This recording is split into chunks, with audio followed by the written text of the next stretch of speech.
Welcome to the Convergence, co-creating a generative future room. We have a really special session today with some amazing individuals talking about using media to accelerate our individual and collective evolution. And who I brought on today with is some incredible people that have really done some innovative work, and we're going to get a deep dive and reporting into what this experiment has been. I'm going to let them talk to you more about the details, and who I'm speaking about is Mark Allen Kaplan and Jonathan Steigman. Thank you so much for joining me today, and for everyone that's in the Zoom room joining us as well. Thank you. Jonathan, can you tell us a little bit about the project and Cinevolve and how it came to be?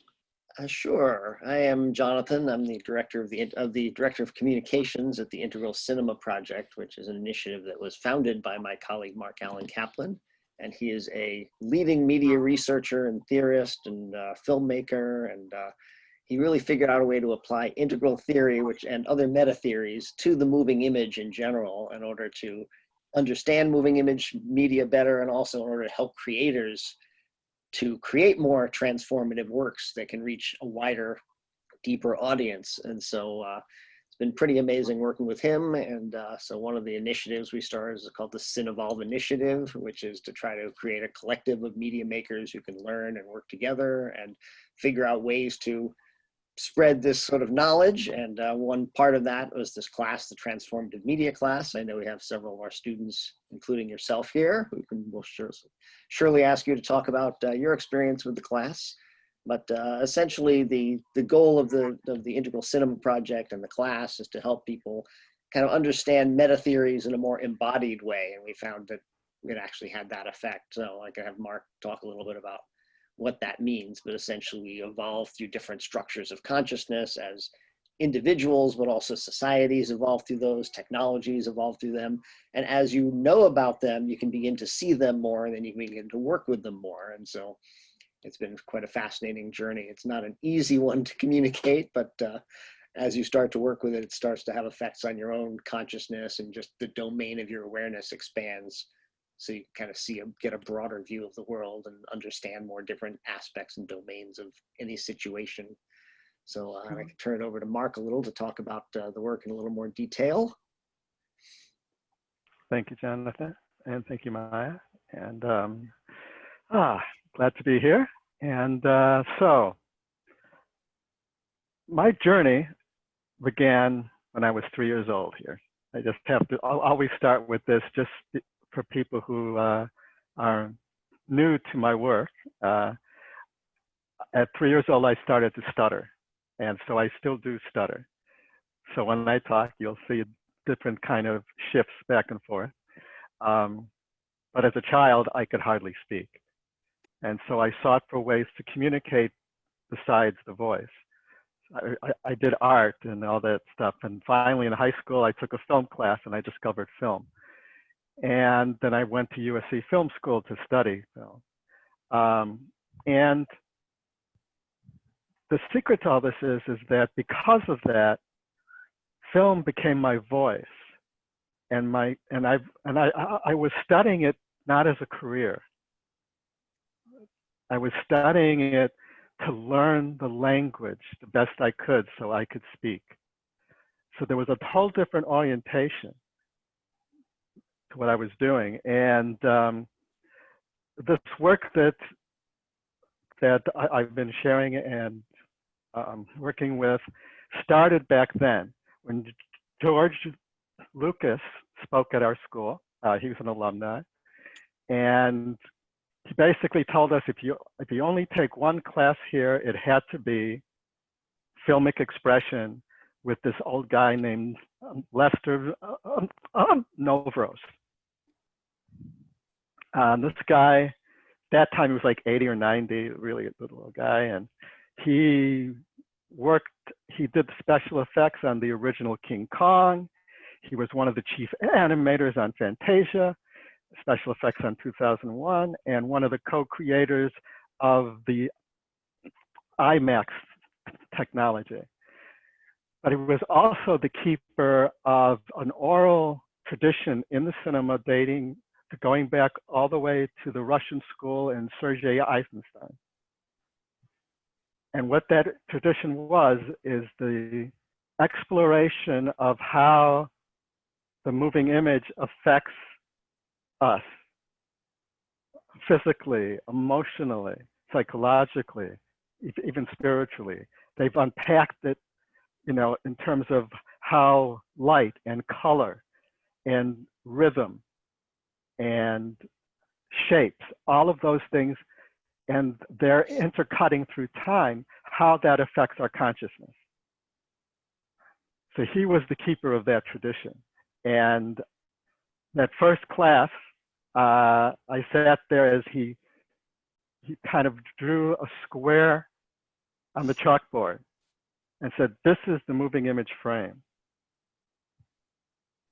And I'm going to teach you about that frame. But the secret is that every millimeter, every particle in that frame is affecting your audience, physically, emotionally, mentally, you know. And I'm going to teach you how to orchestrate those for a desired outcome." And he did. But what ended up happening afterwards, and I didn't realize the importance of this moment until I taught this class. And I saw what was happening in the students, in the participants. And it harkened back to what I experienced that first class. After that class, I walked outside, and it was like seeing the world for the first time, seeing how light affected me, how colors, and it was just like, you know, the shapes, it was just, you know, the sounds, it was just like I was so hyper aware of my sensory field. And really that moment kind of changed my life in ways that I didn't really realize until I taught this course and saw that same impact in others. And in a way, it just, the big discovery here is that what I basically did is I took that knowledge, then went back to school for transpersonal psychology, and then I applied transpersonal psychology and consciousness studies and integral theory to that language, to that field of study that I was blessed to have been initiated into. And so that whole, I created this methodology from that as its root and expanded it with these new discoveries in other fields, and accidentally discovered that when we teach how media affects us and how we can, to the point where we're studying how to change consciousness in others, it accelerates our own consciousness by making us aware of our own perceptual field. Now, when I talk about our evolution of consciousness and all that, what I'm talking about is we go through the stages, we go through various stages of development, as Jonathan said, as individuals and societies.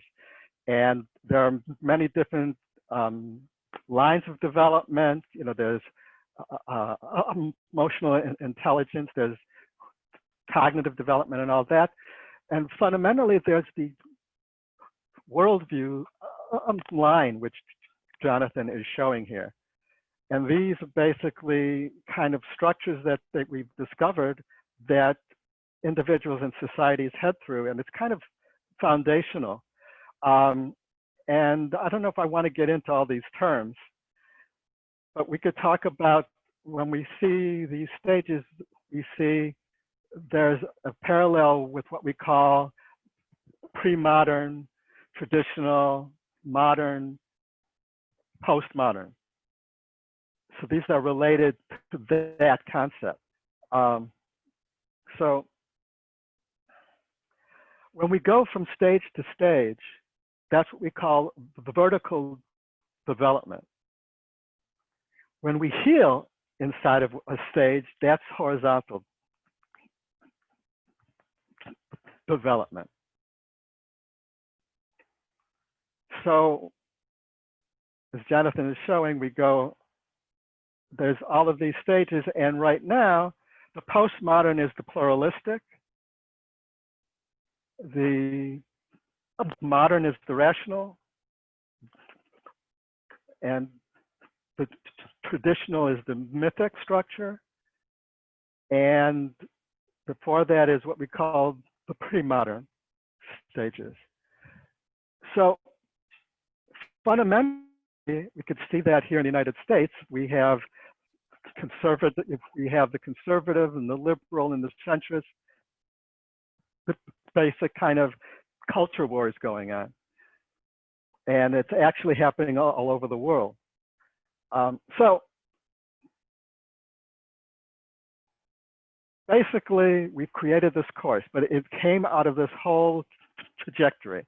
The trajectory goes back to that first class and then my studies, and then applying the integral theory. I ended up in think tanks and universities, helping them with my methodology. The methodology is currently being used for a study on a media intervention for teens at risk of depression and suicide. And it's in phase 3 clinical trials with very successful results.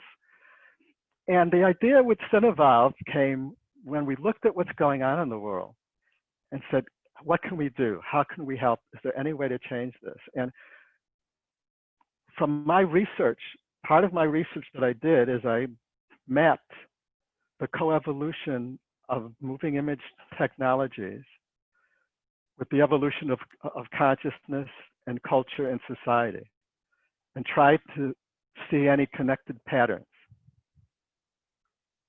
And as all of this was going on in the world, Brexit and the election of Donald Trump and the rise of authoritarianism, climate change, I mean, all of these problems happening at once, I was reading about what other theorists in other fields were picking up, and it really was reflected in my research. And so what that research basically unfolded, just very simply, is that all of our problems right now are problems of consciousness. And that problem is that there is too big of a gap between the leading edge of our technologies and the structure of consciousness required to use them in a healthy way, and our collective consciousness. In a way, the structure of consciousness, the lowest structure of consciousness in political power in Western civilization right now is 5 stages behind the leading edge of our technologies. Let's think about that for a second. That gap is unprecedented.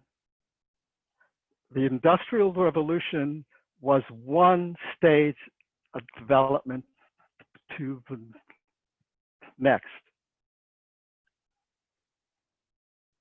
This is a basically 5-stage complex multi-stream shift. Hey, Mark. So we've also made the point that people tend to retreat to the more stable structure when things get shaky. So the mythic structure, which is sort of an us versus them, strong leader kind of structure, was stable for thousands of years in world history. And we've only had the Industrial Revolution, which is the rational structure, for a couple hundred years. And the pluralistic structure, where we're sort of interconnected globally, and there's that sense, that's only 50 years that it's really been sort of a strong factor. Obviously, there are people who are pluralistic before that, but so as things start to get dicey in the world, people tend to retreat back to the more stable structure, and a strong leader, strong father figure, us versus them, the ends justify the means, all these kinds of things are very much part of the mythic structure. And that structure still has a lot of power, unfortunately, in the world, and certainly in America. Yeah. Well, so our fundamental problem is that, but I mean, it's very complex. And so, but simply put, the question for us was, how do we catch up? And how do we catch up fast enough? Because we're in a situation where we are in a civilization-wide paradigm shift because of the gaps. Our technologies have surpassed our collective consciousness and our social structures themselves. And so the gap is too big, and so there's major problems because of those advanced technologies and our misuse of them that we cannot solve at the stage of development we're at on a collective level. So that is the nut we wanted to crack. And so we created the Cinevolve project, thinking, let's bring together the great minds and media makers and all that, and see if we can gamify and storify the evolution of consciousness and accelerate, using our technologies themselves to accelerate our own consciousness. And so I retooled the methodology for that specific need, and with the help and inspiration of the work of George Poor, who founded Campus Co-Evolve, who hosts this course. And we added this element of collective intelligence process. And that just kicked this whole thing into high gear. And we made some discoveries along the way. And so the major discovery is teaching people how to do that for others, teaching people how to accelerate the consciousness of others accelerates their own consciousness. And how that happens is that when we're learning about how media affects us on a really precise way, the light, the sound, I mean, breaking it down, and how our sensory input and our thoughts and feelings are all of that connected, what we're doing is we're making our perceptual field an object in our awareness. And here's the key. Robert Kagan at Harvard, he discovered that the key to vertical development from stage to stage is that it happens when the old stage becomes an object in our awareness. That's the key. It's because before that, we are in it, but we don't even know it exists. We're seeing out of it. It's the lens with which we see the world. It's like the ocean that we're swimming in if we're fish that we don't realize, yeah? That's the metaphor. So, but when we become aware that we're in an ocean, that we're no longer inside that field anymore. So what appears to be happening, we've already had 2 cohorts, and with a total of 25 participants going through. And it basically, what it appears is that by doing that, we supercharge our own perceptual field to be a developmental accelerator. That's because once we objectify our perceptual field, we are conscious of it. So then every new stage of development we're in, our perceptual field is working at understanding the perceptual field we're in. And so that was the basic discovery that we made in this course. And so there's basically 4 elements of it. That is the perceptual field training that we do, the collective intelligence work that we do, the perception practices and all that. And what we also do is combine the 3-brain neuroplasticity training to this whole process, which supercharges it, which is the idea that every thought we have affects the neural pathway construction in our brain. When we repeat a thought or an idea or an activity for 45 days or more, the brain lays down neural pathways oriented towards that thought or the experience. And after that 45 days or 50 days, it becomes a habit. It becomes a mental habit. It becomes a perceptual habit. And by doing that in the 3-brain theory, which is that neurologists have discovered that we actually have a brain in our head, in our heart, and in our gut. There's neural processing centers that give and receive commands to the whole system in each of those areas. But they each speak differently, and they each have a different input and output. And so what we tried to do is the training is we're reprogramming our neural pathways to be perceptual field aware. So that when you're done with the class, it's not anything you have to remember to do. So the goal of even though we orient the class so that everyone has to work on an individual project, the goal is actually not the final project, but that you are taking what you're learning and trying to embody it. That connects the 3 brains in the way that we've designed it. And so you get this 3-brain embodied training.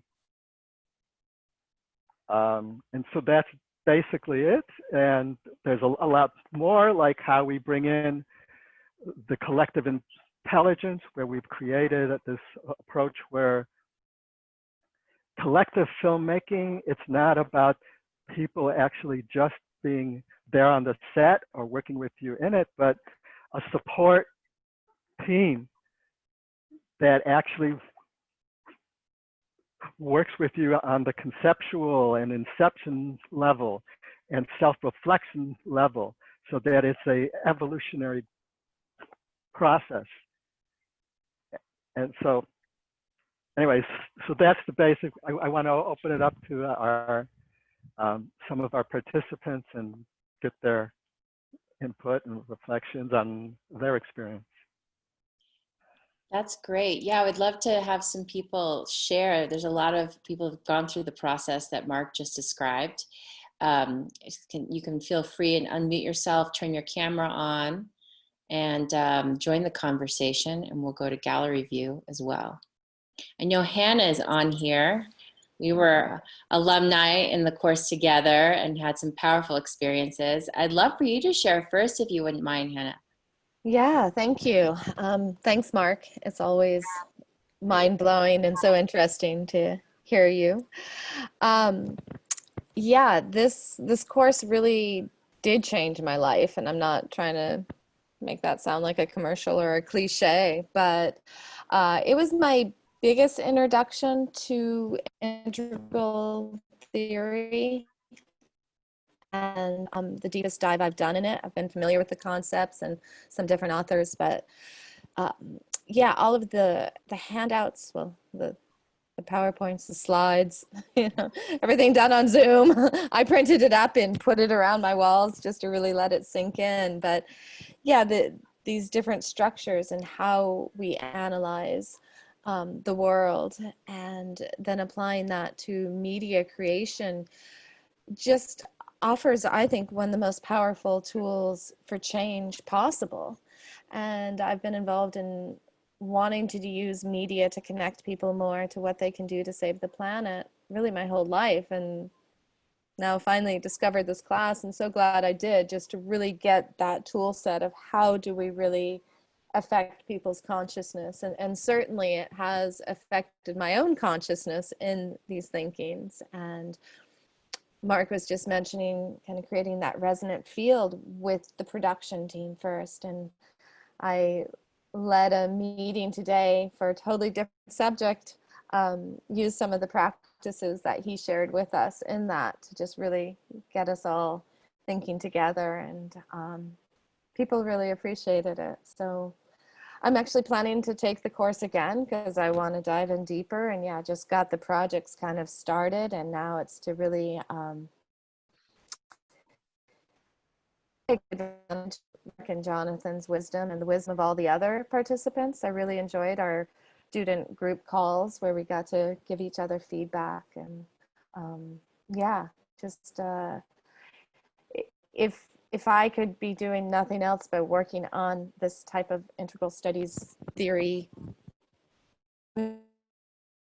production, so happy, because I think that really is the fastest way we can see change. So thank you. Thank you, Hannah.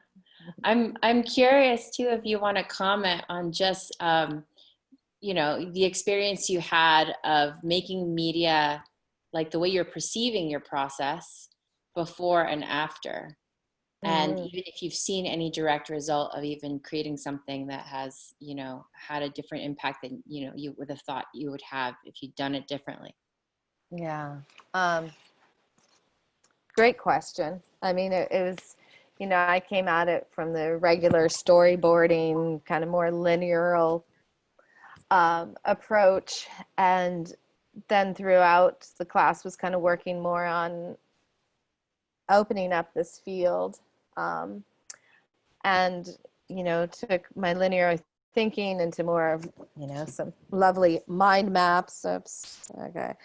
You know, and then I would take these concepts and share them in the class, the group calls, and the community of practice. And the way Mark would just help reframe and to see things in such a different way, it just, I felt, took my perception of my projects to exponentially higher levels of that consciousness. And I was just thinking, okay, let's just, you know, try to push these people's buttons to get them to think a certain way. But it's like, no, to really go there and to put myself in different shoes and the viewers, and I mean the whole string, how the class goes through the different stages and layers of production, and even down to like as we promote it, and how people are watching the film and taking that in.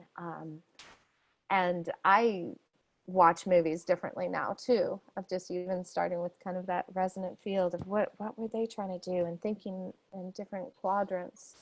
So I don't know. I haven't filmed and finished and produced anything since, and so I'm really looking forward to seeing how that comes out. But my whole perception of media and just how I process the world has been changed, given a whole new set of glasses as layers. So, yeah. I could go on and on, but I'll stop. Thank you, Hannah. Actually, if I could just add in, there's a couple things here that Hannah mentioned, the groups that people work together in groups, and it really is different when you approach it from a collective intelligence field consciousness. For instance, if you just say, okay, you're going to work with A, B, C, D, you guys all go and do something, you all kind of work together. But if you say this is a collective intelligence process, all of the people in the group are more aware of it, and the way they interact with the other groups is also just, and we kind of, it kind of creates more of an energy among the whole set of people, I think. And I was also going to, Hannah mentioned the 4 quadrants. How many people here are familiar with integral theory? I don't know well, most of you are not on camera, so I'll just show you this just to give you an idea of what we talk about. Is that in integral theory, there's an idea that there are 4 different domains of existence which fit roughly into these 4 quadrants. And I just put it up, hopefully. Are you seeing those? Yes. Oh, good. Okay. So there are 2 individual domains. One of them is an interior domain, which is your thoughts and emotions and what goes on inside of you. And then there's an exterior one, which is what's in your immediate environment, your behavior and your actions. And then there are 2 collective ones, one of which is the relationship space, which also relates to language and culture. And then there's also a systems quadrant, which is the lower right, which is the social systems and the environment. And all of these are actually co-evolving with one another. So when you're creating media, if you want to explore a topic like gun control or climate change or whatever it is, it's important to look at all of these domains, because otherwise you might find yourself only communicating with one group of people. So the left tends to only look at 1 or 2 quadrants on a particular issue, and the right tends to look at a different quadrant. So very often they're actually talking about different things and not communicating because they're cross purposes. So this is just a thing that you kind of get used to seeing 4 quadrants everywhere, as somebody mentioned. I see quadrants everywhere. And as Hannah said, you can no longer watch a movie or a piece of media without constantly seeing what are the structures of consciousness here? Are they representing them all? So, you know, then you see films like we talk a lot about Black Panther, which has multiple structures of consciousness and even the evolution from one structure to the next among multiple characters. Just a sort of a mind-blowing film, you know, put into a popular work. So you start to see these things everywhere, and then you start to figure out how you can do that in your own media, whatever you're doing. If you're just posting on Facebook or if you're creating Hollywood movies, you know, it's the same thing. I'll definitely share Back to more you, Maya. too, along those lines, Jonathan. Is you know, one of the things that really impacted me in working in this field and this experiment and is realizing that, you know, a lot of media creators that are conscious media creators don't want to just preach to the choir, right? We want to actually transform people. We want to empower people. We want to help evolve people. But oftentimes we're not aware of how to actually do that effectively. And what I learned in this sort of like deep dive with Mark and Jonathan was, and the whole group, was that, you know, there are actually really specific like systematic approaches to how you do that, like to actually have a deeper listening with who you're trying to reach and where they're at, and meet them where they're at, and then actually be able to tell a story that they can track and follow, and through tracking the story actually evolves them at the end of it.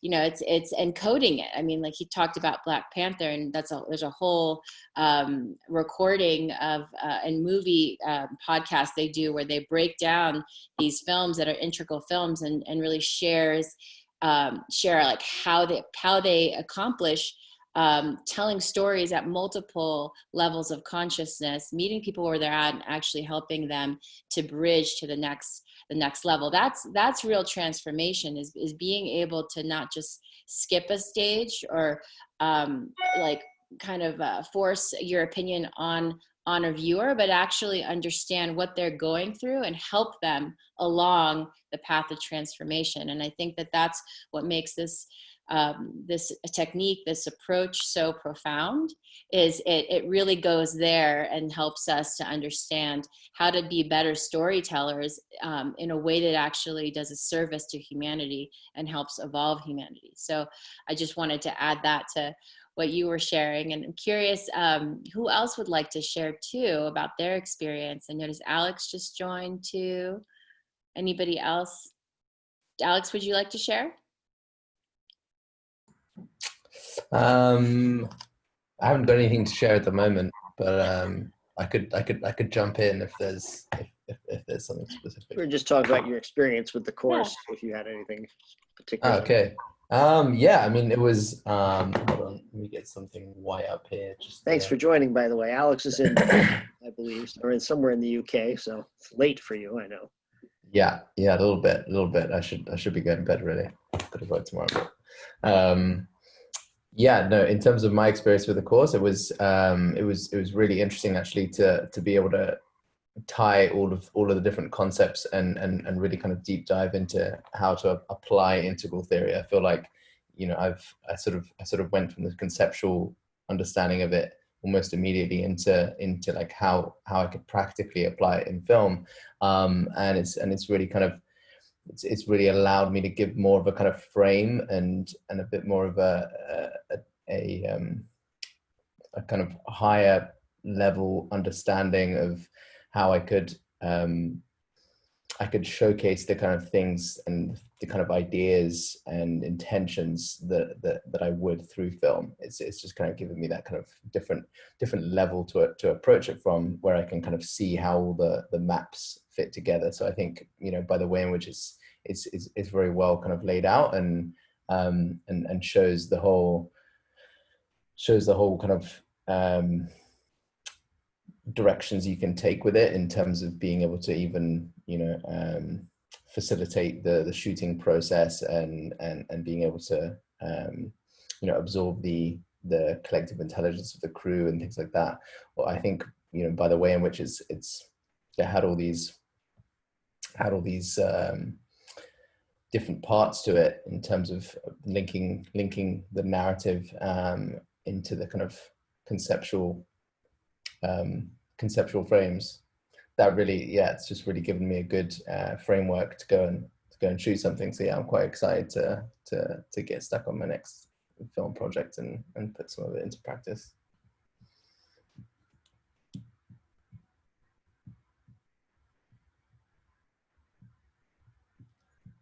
You're on mute, Maya. Thank you. Thank you, Alex. I'm noticing, Kelly, you're back. Would you like to also jump in and share just the, you know, what it was like for you in this experiment?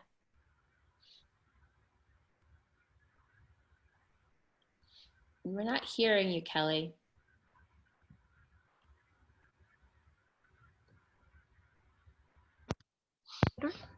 Now we can hear you. Okay, great.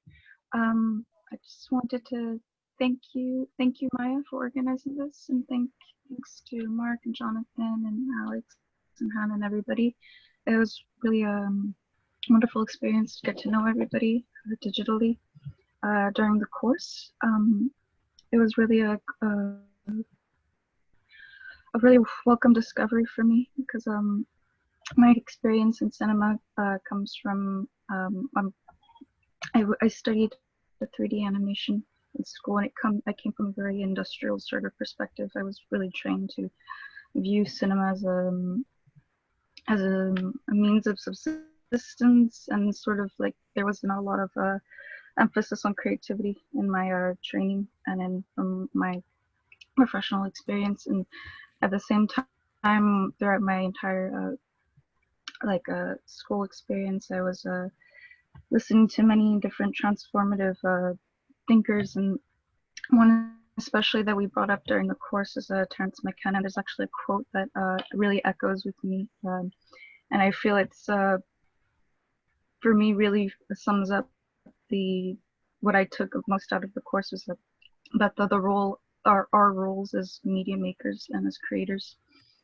And this is his quote. It's Terence McKenna says, he once said that the artist's task is to save the soul of mankind, and anything less is a dithering while Rome burns, because of the artists who are self-selected for being able to journey into the other.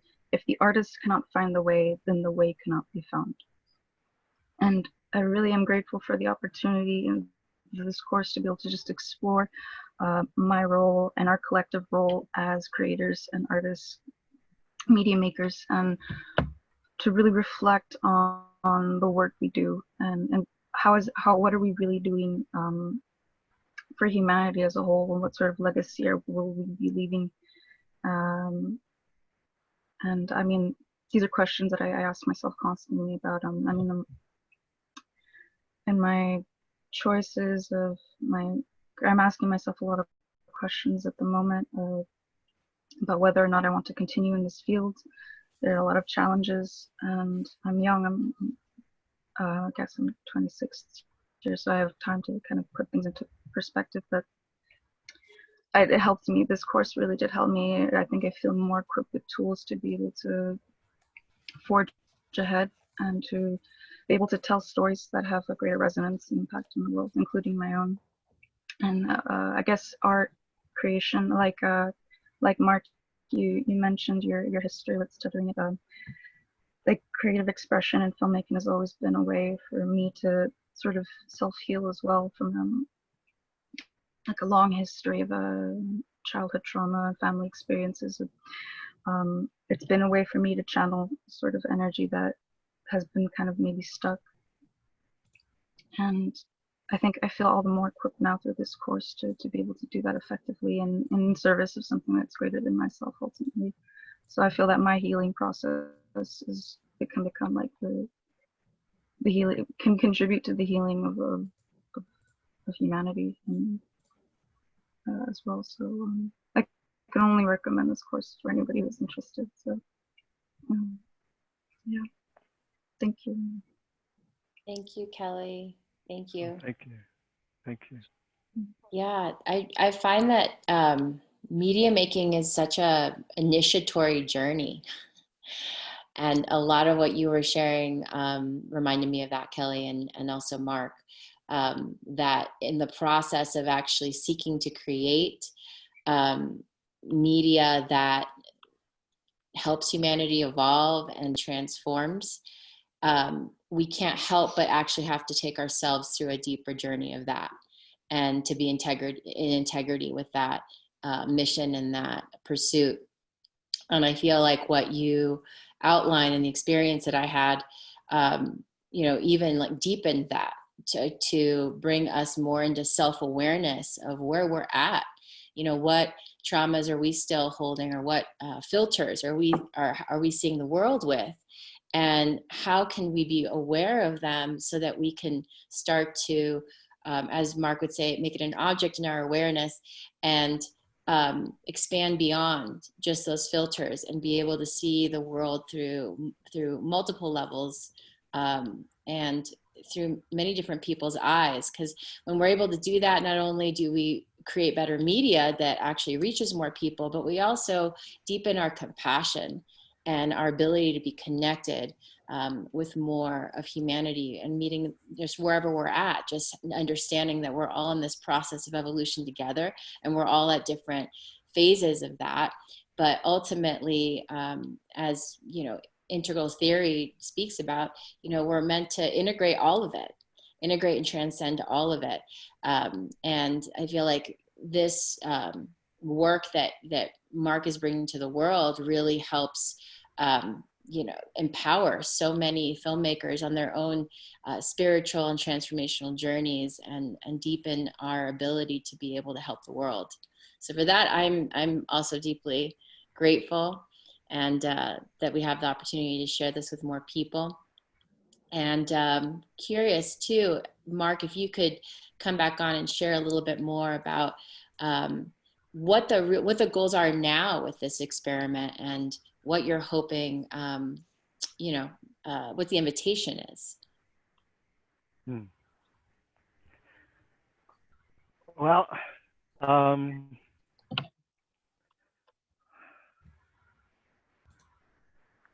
thing I wanted to say is well, first of all,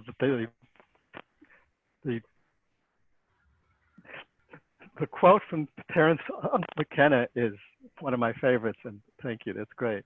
That is that is one of the intentions behind what I have been doing. And one of the things is that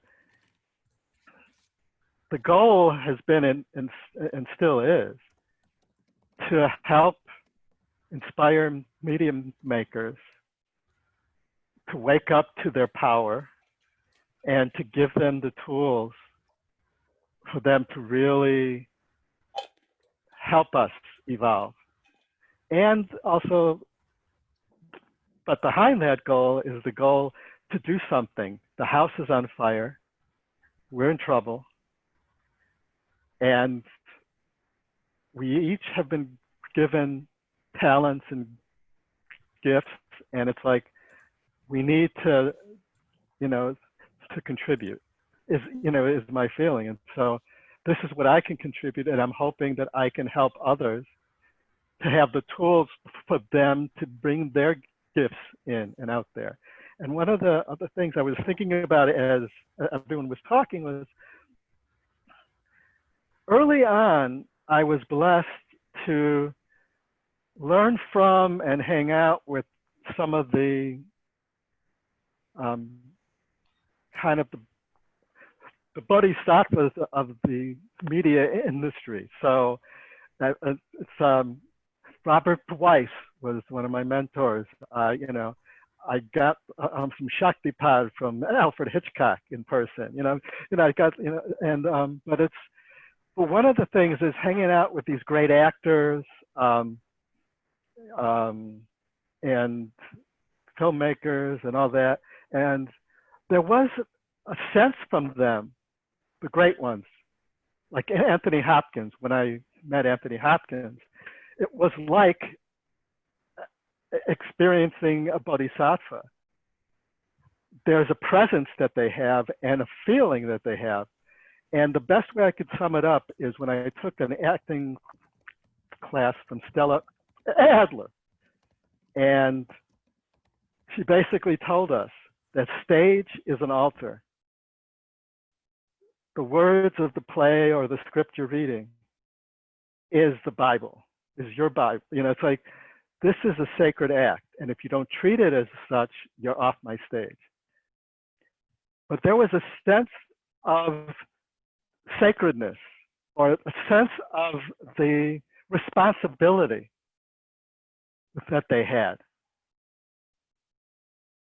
And I finally understood that responsibility when I really discovered the work of Edgar Morin, a French sociologist and complex thought pioneer.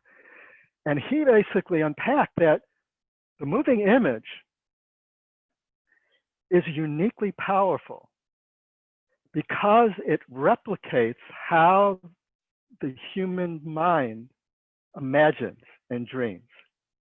The brain actually processes it the same way that it processes our dreams and our inner visions.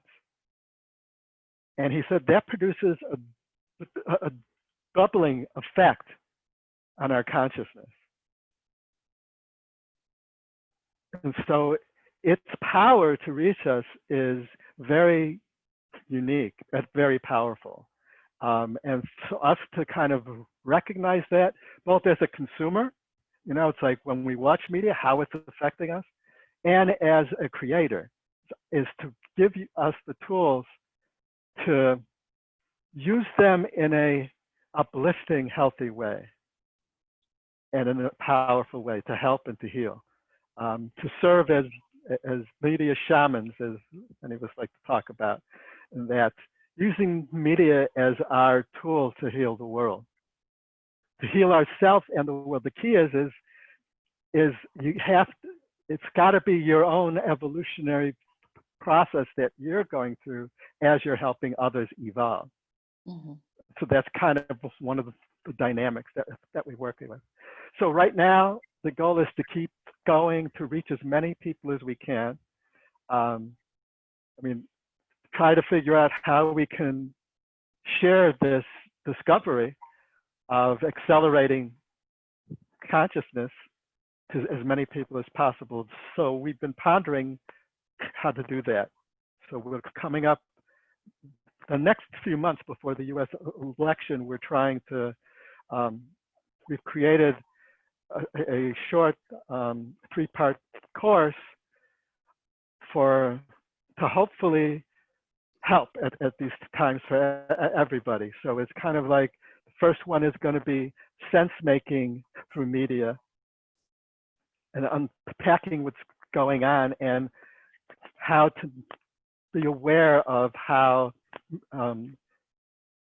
we are receiving and processing information at this time with this huge media war.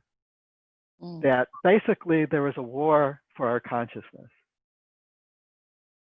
Major players, every major nation is working on it, and trying to shift the others.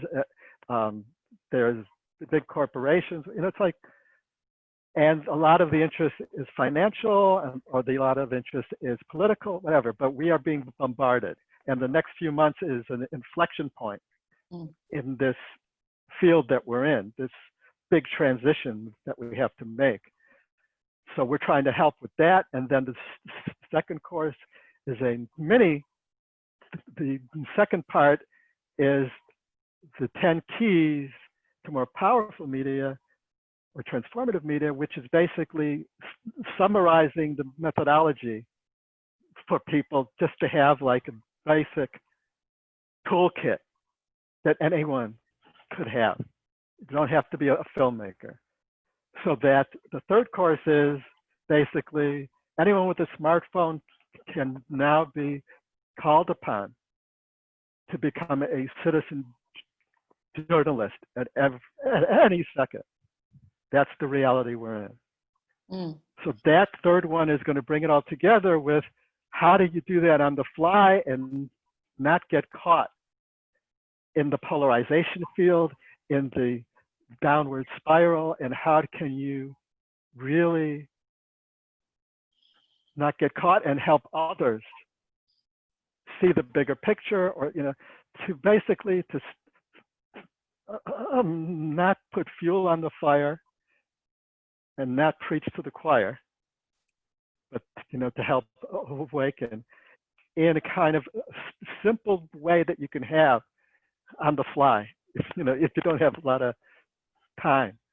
So that's what we're trying to do right now. So we have an immediate crisis with this inflection field Mm-hmm. that's happening. So I mean, we're in the middle of this big transition, and this is an inflection point, which in systems theory is as things evolve or de-evolve, they go through various stages. So the caterpillar process going into the butterfly, when they go into the cocoon, that's an inflection point. When their body starts melting, that's a major inflection point. Yeah. When they're totally melted, that's another one. When the butterfly body starts to emerge. So those are inflection points in a transformation process. So we're in the middle of one of those, and this next few months is our focus right now.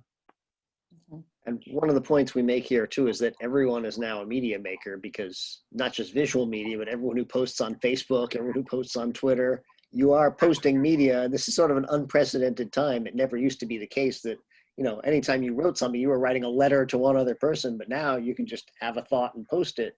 So everyone's become a media producer and a content producer without really realizing it. We have this situation that most people are doing it fairly unconsciously, or they're just virtue signaling to their own tribe in a way that baits the opposite tribe. So we're trying to help people become aware of that dynamic so they can step out of it. And we have a situation where all of our technology and social media privileges conflict, because that's how you get clicks and that's how you attract more attention. So the AI privileges conflict without intending to. Absolutely. And I was loving what you were sharing too, Mark, about being media shamans. We also say we're kind of, in a deep dive boot camp training to be, media shaman Jedis, basically at this point, because of the level of responsibility. In what you mentioned is pretty much a media war of for people's attention, for people's consciousness, for people's opinions.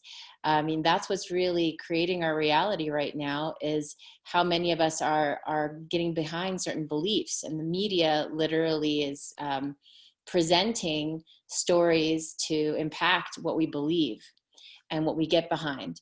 So really being aware of what we're consuming and being aware of what we're creating and what we're adding to the conversations. It's such a huge subject that I know we go into really deeply. And I'm looking forward to unpacking more in this next round. But the way I like to look at it too is that, as the Aborigines and many indigenous people talk about, we're actually dreaming a collective dream of reality.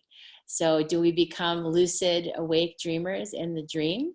Or do we become just kind of passive you know, cattle that gets herded by those that are awake and kind of taking the reins.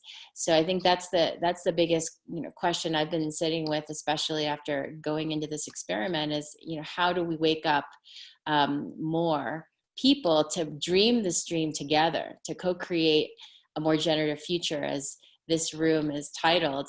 You know, it takes all of us to weave the new story. And the new story is definitely going to be led by the bottom-up voices that start to present alternative ideas and an expansion of awareness. And I feel like that's what was so inspiring in this course, is to be around other people that I found were my tribe of, you know, empowered filmmakers that are helping to accelerate each other's evolution and also support each other in that effort.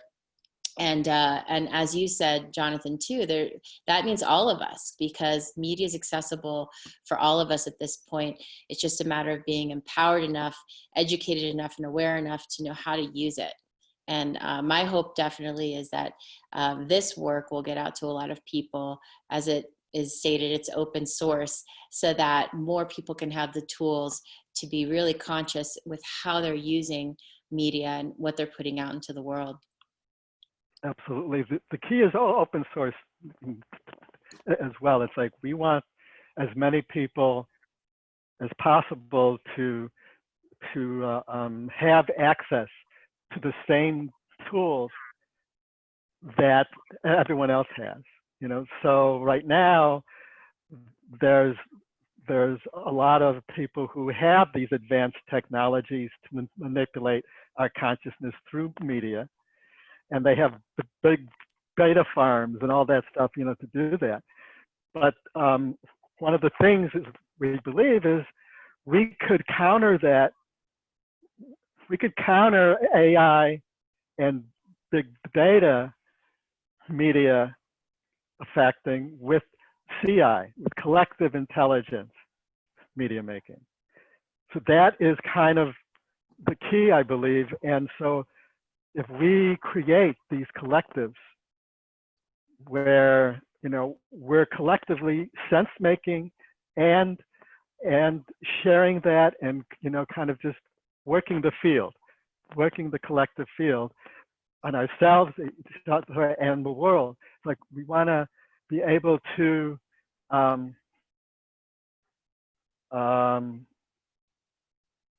both accelerate the development of humanity as best we can in a healthy way, and also to try to counter the forces that are doing the opposite. And so the key is to open source it. And so, you know, everyone has a smartphone. So what we want is everyone to have the toolkit, how to use that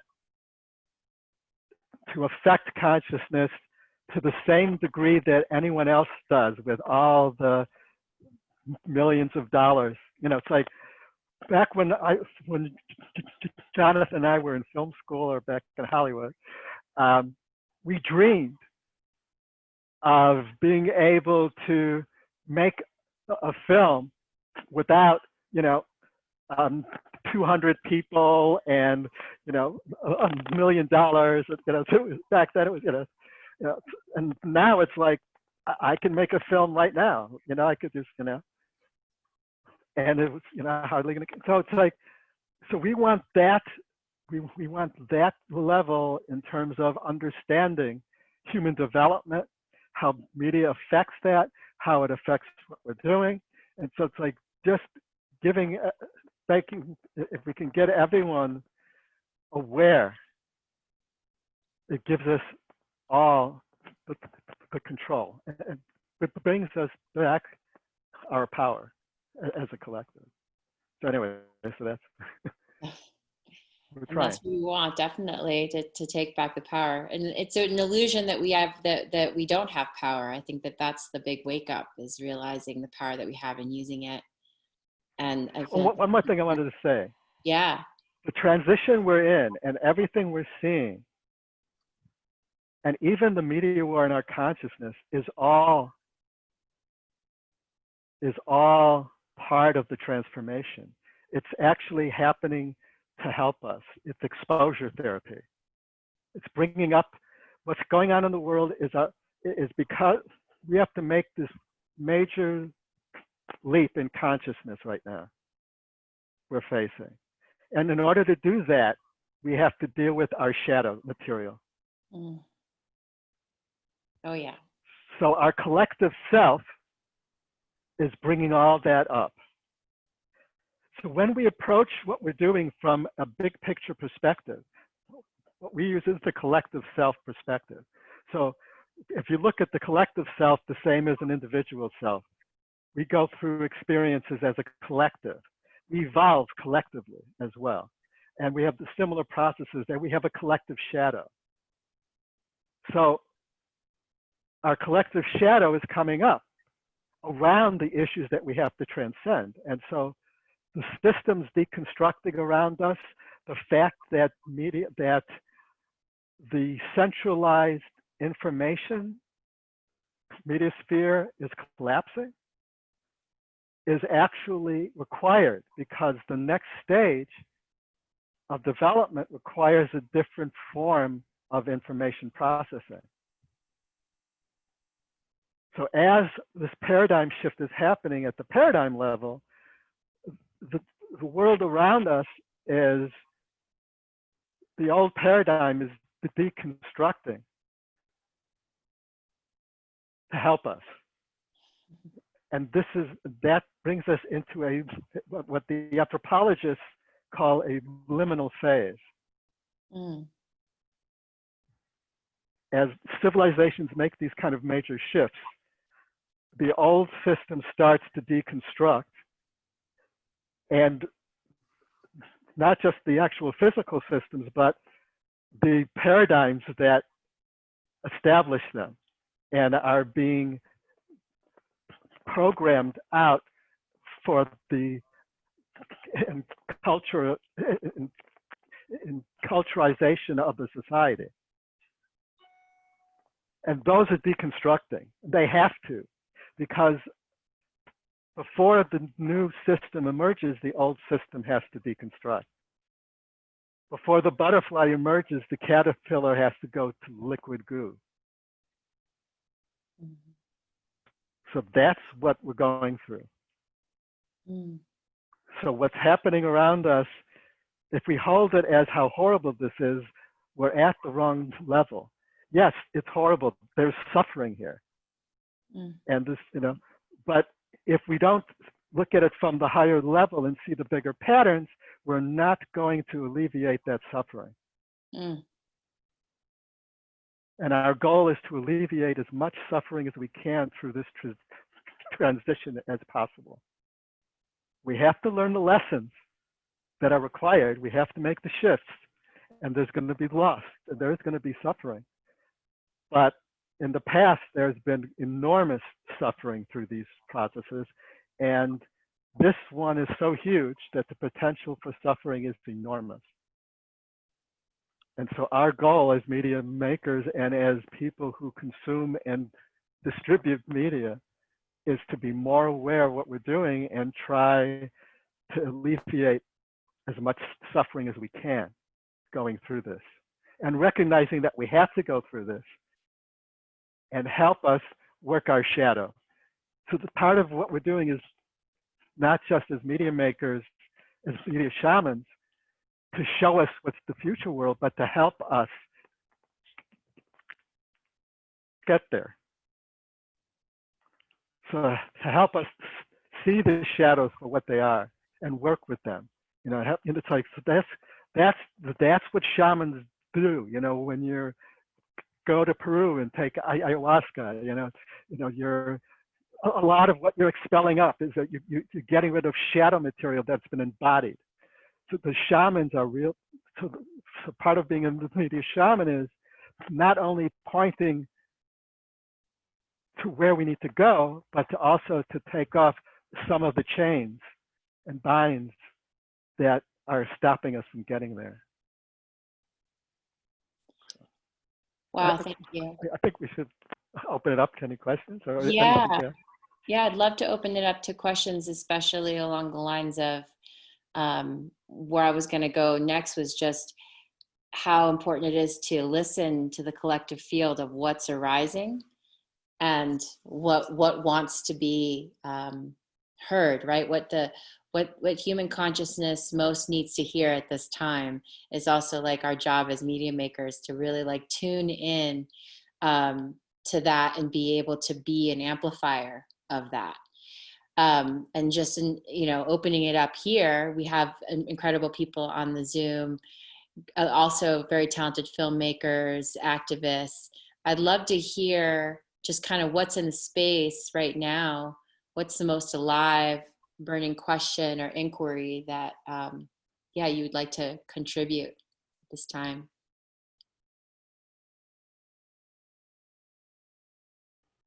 It's nice to see you, Nare and Jonah, too, by the way. Seeing Good you. to see you also, Maya. Yeah, good to see everyone here. It came off of a whim, and I literally just wrote, as I was journaling from the last conversation, producing timelines was the last part of journaling from taking notes from a conversation prior to this.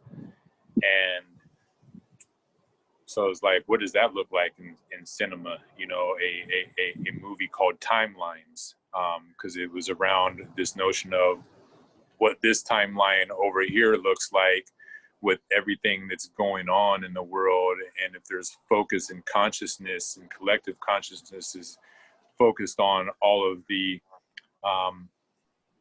bads, for lack of a better word, focused on the shadow, and then what the timeline looks like when we're focused on the light over here, and what I was seeing is this notion of timelines is being focused on the balance of both, to be aware of both things so that the shadow can be integrated, and without shadow, there is no light. Without dark, there's no light. Without light, there is no dark, and so there's always that yin yang in presence. And so question that I have, because this is very interesting right now, given an initiative that we're working on, which is essentially engaging youth across America to essentially open up their channel, have the resources and tools to be the Jedi network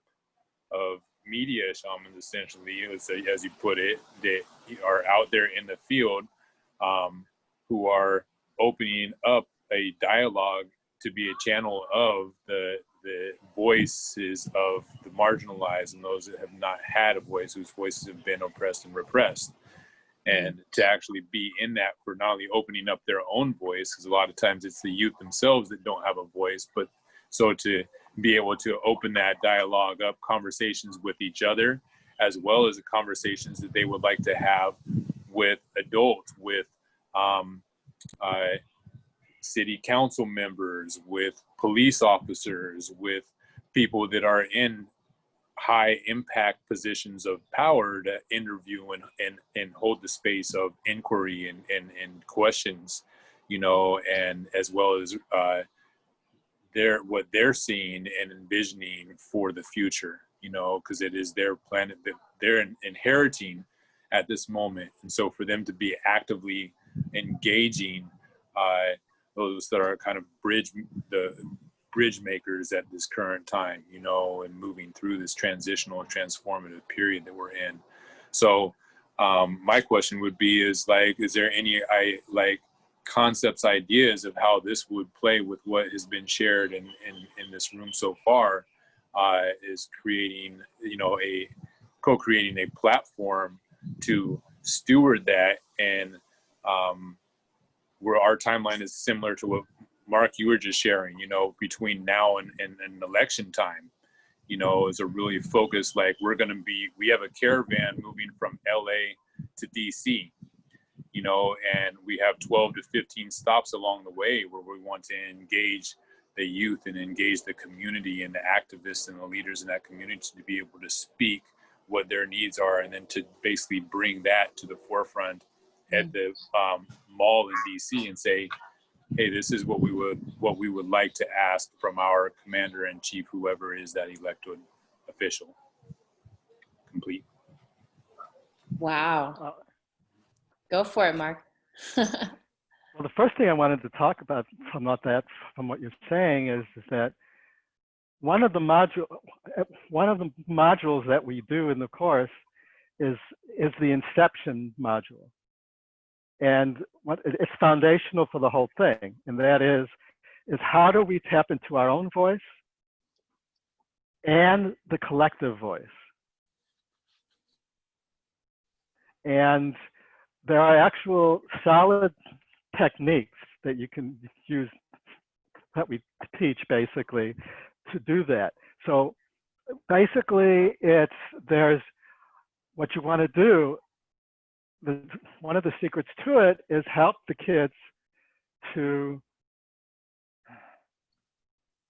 tap into their own beingness and within that greater field. So one way to do that is to have them reflect on their life up this moment, from their birth up till now.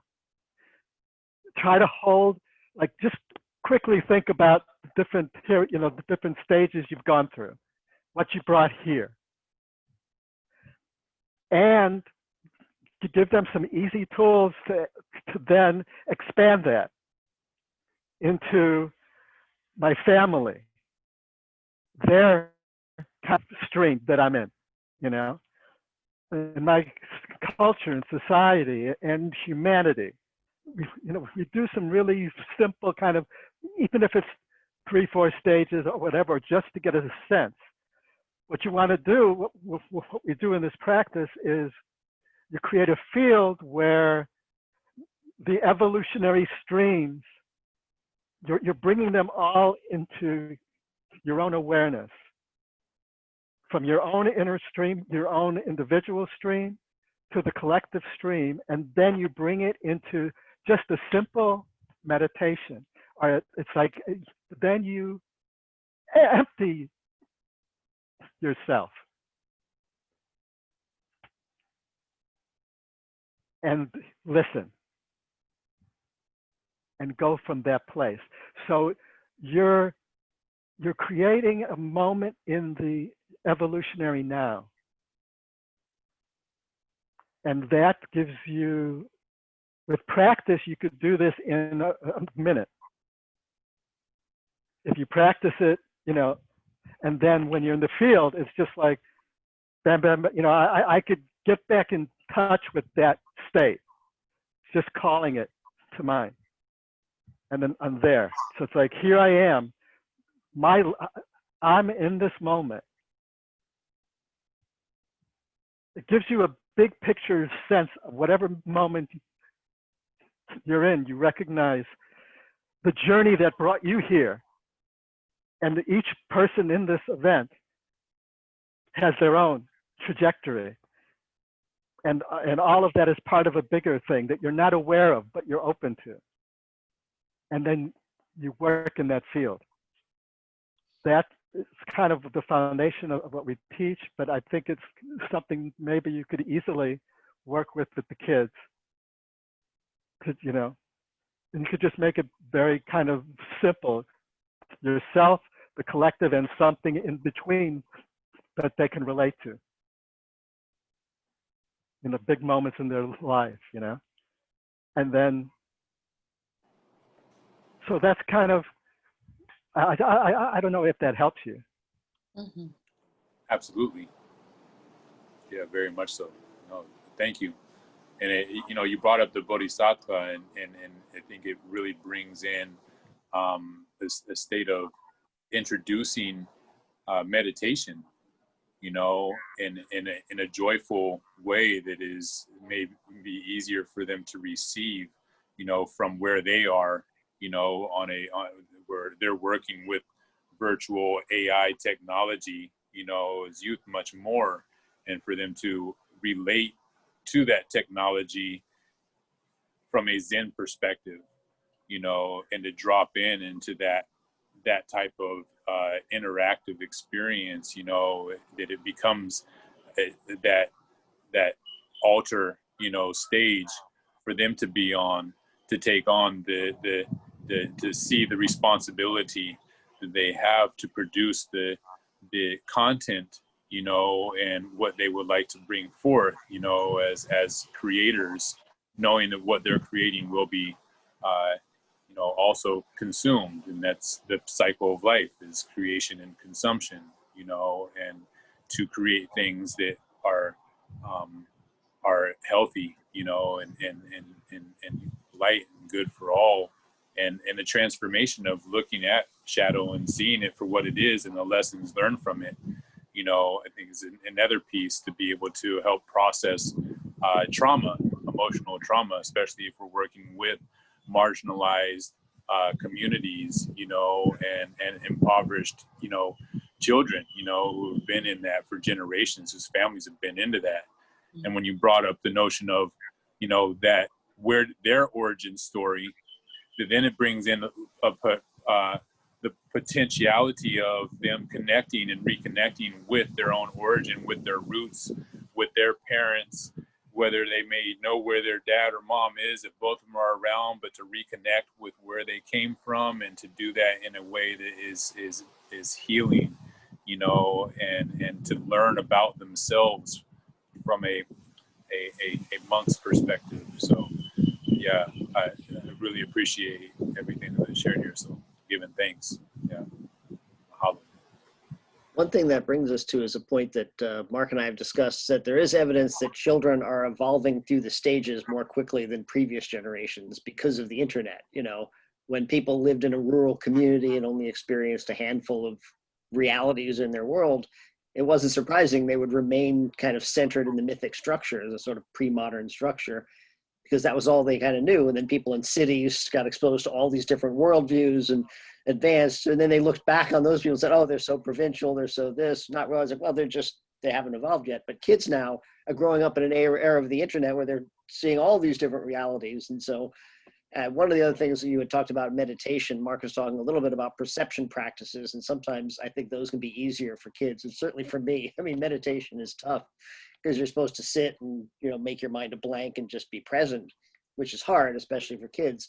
But a perception practice, like we talked about the 4 quadrants, you can go through one where you think, all right, just sit quietly, eyes open or closed, and just think what's going on inside of your head. That's the upper left quadrant, you know. And now what's going on in your immediate surroundings. So it's just for you, you know, what's around you physically, you know. And then you can think, what about your relational field? Maybe your colleagues and friends, and, you know, what's happening in the culture that brought you here.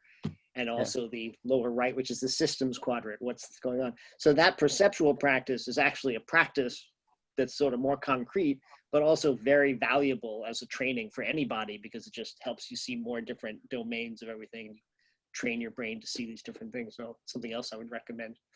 That's a key. That's a key, I think, is that, as Jonathan noted, perception practices, especially for kids, especially for these kids who are more advanced structurally, is that you could give them a meditative state without them meditating. What that is that if you kind of if they bring their awareness to their perceptual field and try to hold the inputs all at the same time.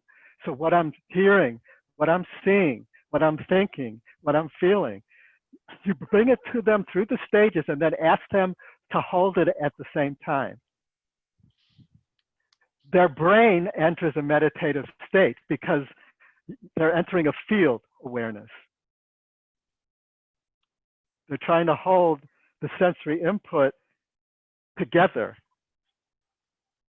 which means that they're not locked into any input.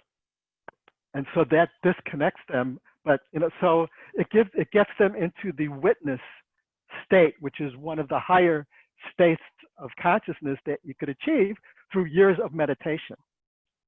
You know, so you can kind of, but it's a different one and it's easier for kids. And also, a lot of people don't realize is meditation is not easy for people with certain disabilities, or attention disorders or anything like that. Very hard for them. But perception practices are easy for them, or easier, much easier. And some people imagine better with their eyes open than with their eyes closed. So that's why with perception practices, you could do it either way, and it's the same impact. I mean, it's different field, but it's the same in terms of power. I mean, and each one, once you play with it, then you could work with the kind of strengths of each one, of doing the perception practice closed or eyes open. Yeah. Anyway, so hope that helped. Yeah, Kelly? Also, I just want to say Oliver had a question he wanted to ask. He's been waiting on too.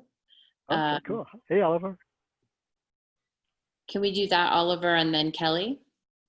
And I also want to plant a seed that I'd love to actually do a perception practice here with everyone, since we were just going into it, and we can have the experience at the end. How does that sound?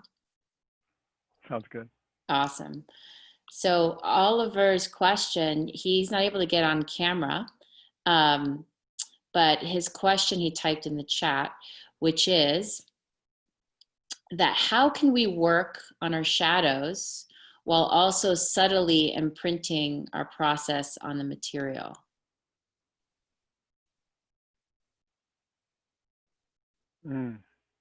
Okay. All right. I think what you're asking is as a filmmaker, we're processing our shadow, and how do we input that healing process we're going through on the material? Is Yeah, that you know, correct? I Yes. think Okay. yes. All right. Mhm. All right. That right up. That's perfect. Okay.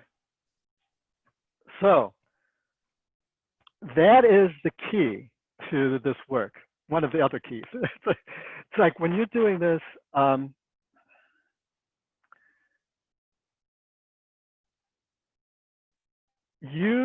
when you're doing a self-aware work,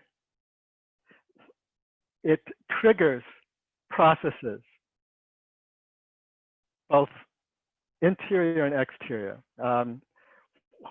When I was at the AFI, I got asked back to do the second year graduate film work, and I submitted a script for a film about a boy who stutters, and me as a stutterer, and I wanted to capture the experience of what it felt like to be a stutterer and share that with the world. And I was in a meeting with one of my mentors, Daniel Petrie, the director of Resurrection. And he looked at me and he said, "Are you sure you want to do this?" And I said, "What do you mean?" He goes, "I know some established filmmakers who tried what you're doing and they didn't survive it. That messed them up psychologically, they ended up just never finishing and emotionally just wrecked it, and of course I was young, so I said, "Oh no problem, I want to do it," but I felt called and I had to do it, but it was intense. But what happens is, and what I discovered is that when you are doing a methodology that I call the vision quest methodology to creation, you don't have to do anything for it to embed into the work. Our consciousness as a filmmaker is embedded in the work without our awareness. The key is can we do it consciously and control it? And that's the key. And so when you become aware of it, and then you have the tools and understanding of it, and the a toolkit, like, so, how do I, what do I do? So I'll give you an example. I was teaching the actor in my film how to stutter. And two things happened. One is, as I was teaching him, I found it harder and harder for myself to stutter. So that was an interesting kind of learning for me. And then I had him go into a McDonald's at the rush hour at 12 noon on the campus, rush hour, and stand line. And when he gets to the front, to just try to order a cheeseburger and just keep stuttering until I signal you to say the word. So he did that, and I was standing on the side, and he goes there, and he's just going, and while he's doing it, the young girl who's listening to the order rolls her eyes and drops her head on the microphone, creating a thump in the whole place. And everybody turns to look at this kid, this actor who's, and then I finally go, okay. And he says, hamburger. And he gives the order. And then I told him, no matter what happened, don't get angry. Don't say anything, just say thank you and go. And so he did that, and he walked away, and he threw the food against the wall. He was so angry. And he said, I'm going to go complain to the manager. And I said, no. As a stutterer, you'd never do that. And in that moment, I had this amazing catharsis about my own psychological processes, and we incorporated that into the script. So that was a healing experience for me and for him. And so we both, so when you are, I learned this even more from Sam Shepard, the playwright and actor. He talked about creating a living story. When you take a truth, an inner truth, or a truth that is somebody else's truth that you want to share, and you just take that truth and see if you can grow it organically. Don't try to put your imagination on top of it, but go into it and say, what is this? Where is it at now? What's happening in this moment? And where would it go from here? Just really just using it as a seed.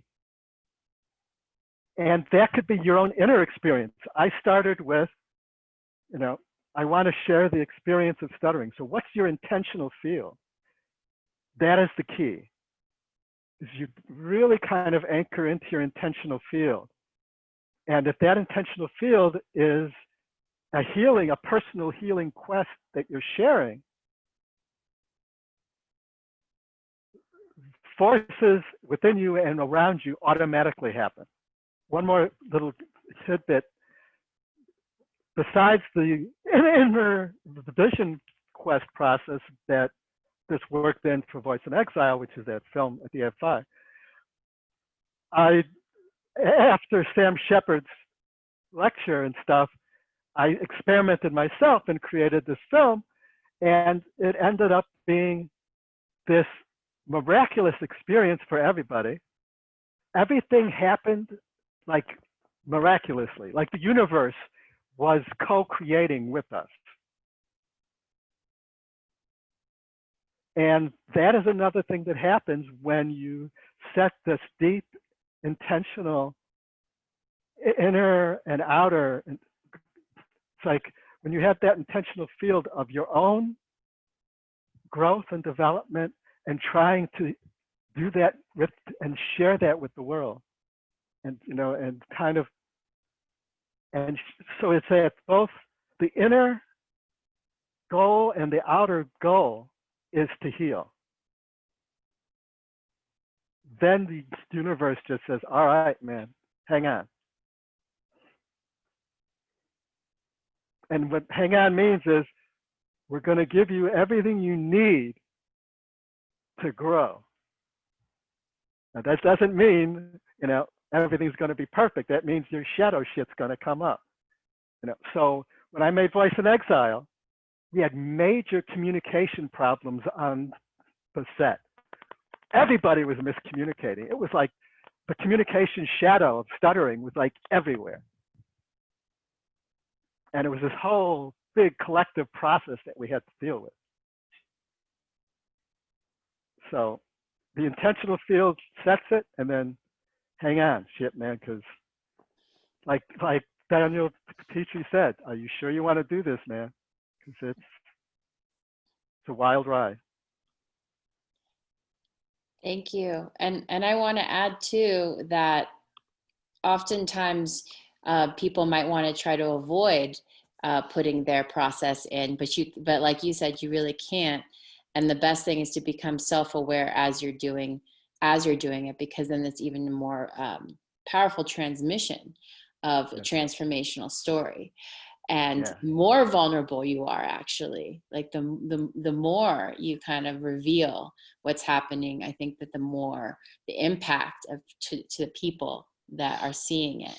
That's something that we actually unpacked it in our first session about personal stories for collective transformation. In this room, you could see the replay and the recording of it, but we really go into a couple of other filmmakers' stories about that process and how it works you. And actually being in the filmmaking process accelerates your evolutionary process. The more here's one of the major keys. I'm glad you brought that up. It's like we always talk about in the course, you know, the personal leads to the universal. It's, you know, it's like before I made Voice in Exile, I made all these films to try to fix the world. And The Voice in Exile was a personal film.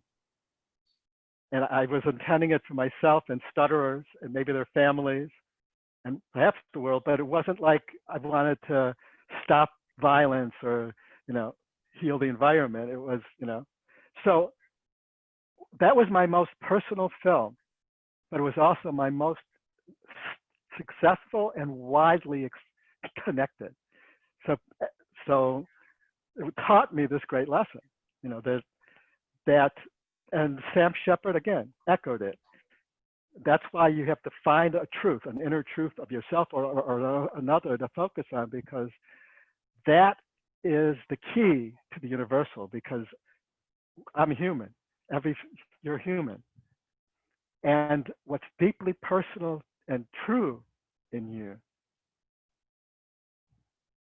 any other human will resonate with if shared fully and honestly and deeply. Can't help it. It's so true. Thank you. Thank you.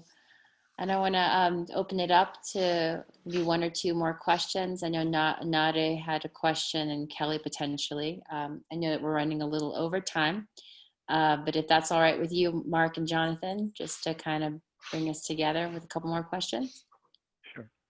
sure. Thank you so much. Thanks, Maya. Thank you for doing this. This is so important. Wow, Mark and Jonathan, thank you so much for being here. I'm connecting with this on so many levels. Mark, I also went to USC Film School. I'm sad the class, I don't think the class existed when I was there. I graduated in 2009.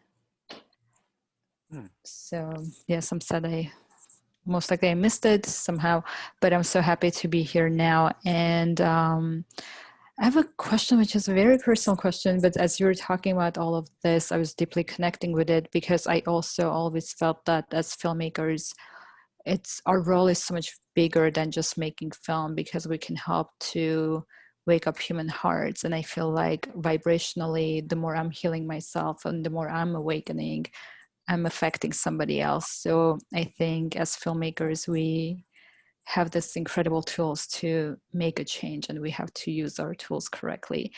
And hearing you speak was so inspirational. But what I'm dealing with right now is really interesting, that I worked on many different films with big companies, and I always would feel like something's missing. I'm in love with film, but I feel like something is missing. And then I made this film, which was so personal to me. And I thought, oh, it's so personal, it's going to bore people to death. But no, it became shortlisted for an Oscar, and I became the only Armenian filmmaker to ever be shortlisted for an Oscar, and it traveled the world and did great. And it was a deeply healing experience for me. So I'm super grateful for it. But also, somehow after that, now that I know more, I'm kind of dealing with more fear. And I'm not sure if more shadows are coming up, or is the caterpillar going into the gooey stage? I don't know, because I felt like before, when I was working on films that didn't mean much, I was feeling something is missing, but I was this well-oiled machine who was like so well, like goal-driven, and I would move mountains if I wanted to. Well, now I'm feeling like, oh, let me go hide a little. And Yeah, it's definitely. There's a period after you go through this. okay. Yes. No, that's very natural. Okay. Totally natural. Oh, It's basically your whole system goes into shock. yes. And I was so embarrassed to ask this question. Like every cell in your being is just like, oh shit, what? It's just like, Yes. oh my God, this is just, it's you've basically accelerated transformation in your body, in your being, through media. And through that, what you did is you unearthed some stuff, but what that does is it unearths some, can I say this? Every shadow material that we have, every kind of primal wound that we unearth, is connected in like this web of experience, of memory and wounds and all that. And when we go into this process, this is what Daniel Pichu was talking about. It's like basically who we are at the moment we start the journey was this kind of constructed self that we had a kind of culturally programmed persona, and we had certain shadow material buried and certain things buried, and we've had certain life experiences that we had to bury in order to survive, all of that. And so, but it's all part of our beingness where we enter this kind of shamanic process with media as kind of the cauldron. And it unearths a lot of stuff. So what you're targeting is connected to all the other stuff. So it kind of like opens you up. I basically, it's after I made that, my whole perception of myself, the path I was on, everything was just shattered. Me too. It didn't have the same meaning or purpose. It brought me into a liminal phase. So you are in a liminal phase. So your old system, your old perceptual field, your old self structure has been deconstructed. So now you have to go through a reconstruction process. Mm-hmm. So that is, and for some people, they never recover from it if they don't know what they're going through. Mm-hmm. It can be a spiral down, and that's what he was talking about. I was lucky to have been, to have on my path finding people who helped me to frame it from a more transformative perspective. Early on, the idea for doing the film came to me because I took a personal anthropology class at USC with an amazing lady. I'm spacing on her name now. Barbara Meyerhoff.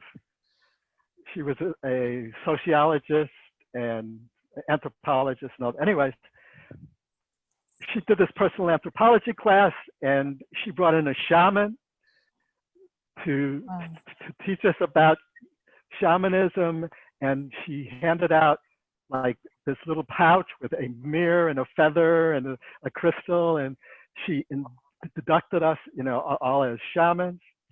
But at the end of the class,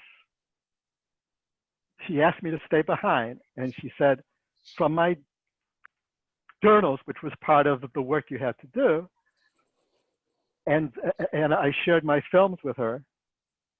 She said, from your story and from your films, I wanted to tell you that stuttering and aphasia were sicknesses that the shamans believed was a call to become a shaman. Mm-hmm. And she said, I believe you are being called to become a shaman. Absolutely. And that shattered my whole construct field. Like up to that moment, I had a handicap. And in that moment, it was like, what? Calling?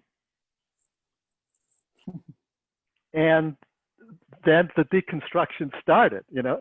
So that's the kind of thing that happens when, and then she said, she believed my calling was to do it through film. Wow. So then I'm sitting there for hours going, so what do I do? You know, so it changed my whole paradigm. And then when I made the film, which is the result of that, it did it again. It changed my paradigm again and shattered me again. Wow. And it took, it took years. And I went back to school for consciousness study and psychology, you know, to understand what was going on with me. And, you know, but then all of that led me here.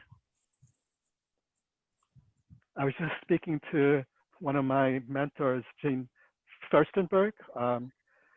She used to be the head of the AFI, amazing lady.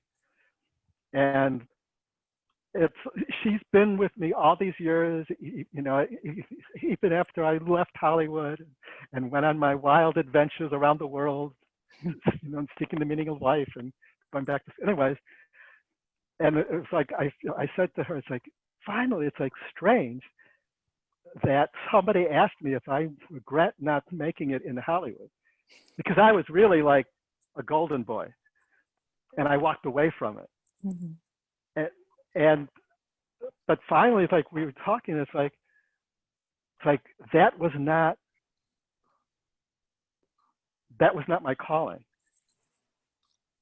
you know. And finally, to have my calling and to see all of that, even the loss of being the golden boy, brought me here, you know. So whatever you're going through, you know, I mean, even if it takes, you know, a couple of years or whatever, you can use this I mean, it's leading you, it's giving you an exposure therapy for you're trying to heal yourself, will give you the tools to heal others. I love that. Thank you so much. That fully makes sense on so many levels for me, and I feel relieved, really.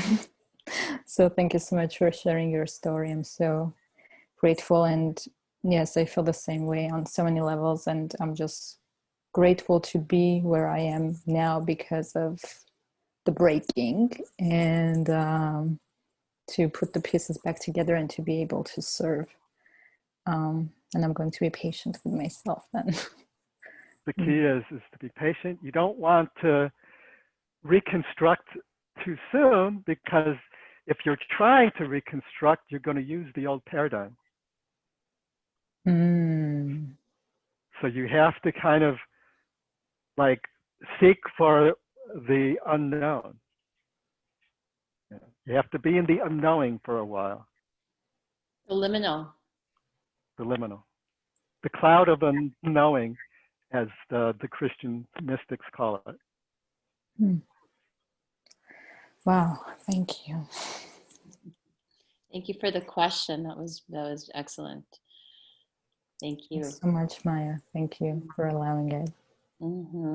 Yeah, I think that what I think of when I hear that is we all go through that initiation and receive that calling. I think a lot of us that gravitate towards this type of work, for sure.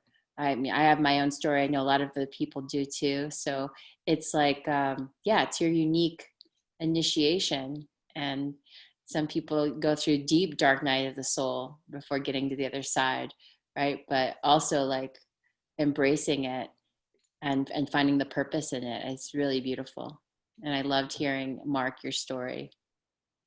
It was really powerful. I think we need to wrap up. So Yeah. did you want to do a practice? Yeah, let's go ahead and have you lead us in a perceptual field practice to kind of close out. And we'll go ahead and end right afterwards. So I'll just make a quick announcement now that we do have a couple more sessions coming up on Friday. And Jonah, you'll be interested to know there's going to be one on new landscapes and tools and resources for impact storytelling. So we can share some more tools for your movement and your work with the children there. And there's also going to be one where we go into a deep shamanic practice in rewriting our individual and collective stories together.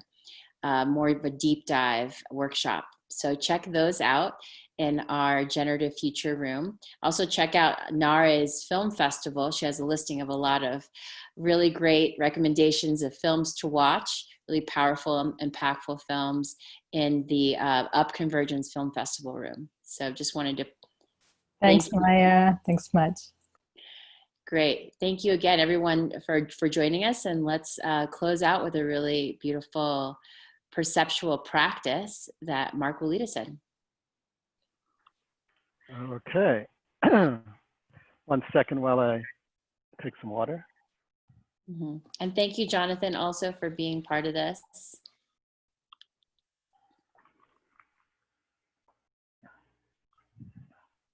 Absolutely. Okay. Oh. Go ahead. Okay. Let's get in a comfortable position. Eyes open or closed. Bringing our awareness to our breathing for a moment.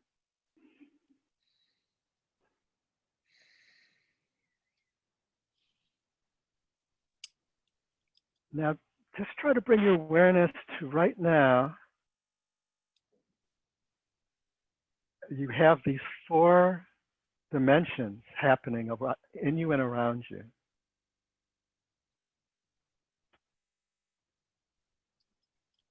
And feel into what's going on inside your being, your thoughts and your feelings.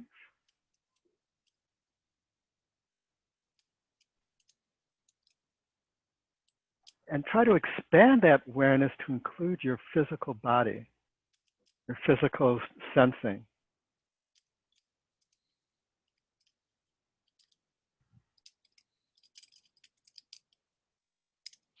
And if your eyes are open, look around the space around you. If your eyes are closed, you can imagine your space that you're in. And just look at the physical objects around you.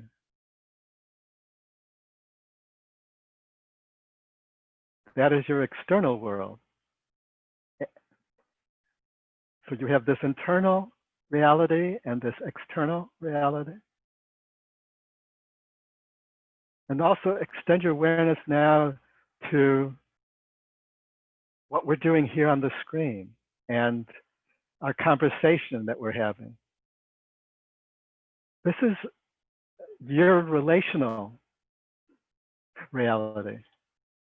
It's a different field, a different dimension of your beingness right now. Being in connection with another, linguistically, thought-wise, experience-wise. And now expand your awareness even further to the fourth dimension, to the environment, to the air you're breathing, to the light around you, to the village or city or country or wherever. It's like the part of the greater things around you. All of this is happening in this moment. All of this exists now, simultaneously.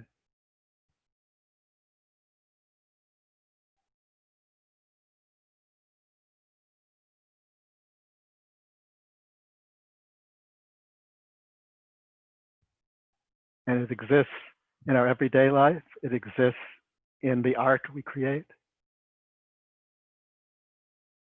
Everywhere. So I just call on us as we leave here and go through the rest of our lives to try to be conscious occasionally of all the dimensions within and around us so we can have a bigger picture.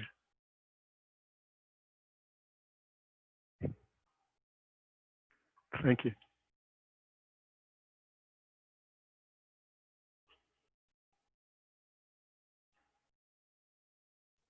Thank you, Mark, so much. Yes, may we all open ourselves up to our personal and collective bigger picture. And through accelerating our own personal evolution and sharing our stories, we're helping to accelerate the evolution of all of humanity and to help us at this great time of so much tremendous change. Looking forward to making it through our collective black goo, dark night of the soul, and all coming online as imaginal cells to create the beautiful butterfly on the other side. So looking forward to doing that work with all of you. Have a wonderful night. Thank you.